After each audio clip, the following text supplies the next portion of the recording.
সৰুৰে পৰা দেখা পাই আহিছোঁ যে মা দেউতাহঁতে যিকোনো আমাৰ চব্জি বা শাক পাচলিত বীজবিলাক ৰাখি থয়, বিভিন্ন কাপোৰত বা বিভিন্ন বস্তুত বান্ধি থয়, যাতে আমি সেইখিনি মানে বজাৰৰ পৰা মানে আনিব নালাগে বীজখিনি। সেই বীজখিনি বতৰত আমি সেইখিনি ৰোপণ কৰোঁ আৰু সেইখিনি ৰোপণ কৰি আমি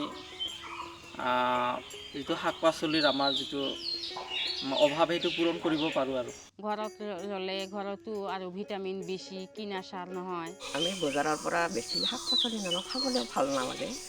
সেইকাৰণে আমি ঘৰতে এই চব্জি ৰুই আমি ঘৰতে খাওঁ আৰু ভাল লাগে।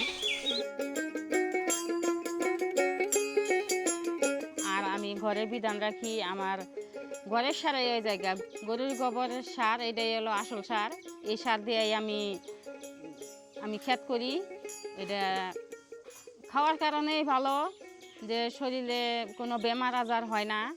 কিছুমান বীজ মানে নাইকিয়া হ'ব ধৰিছে, আমাৰ পৰা বিলুপ্ত হ'ব ধৰিছে, আৰু আমি যদি এনেকৈ সংৰক্ষণ কৰি ৰাখোঁ তেতিয়াহ'লে সেই বীজবিলাক মানে যিখিনি যুৱ প্ৰজন্ম আছে সিহঁতে মানে চিনি পাব বা সিহঁতে দেখা পাব, আৰু সিহঁতে এটা সংৰক্ষণ কৰাৰ মানে অভ্যাস গঢ়ি উঠিব।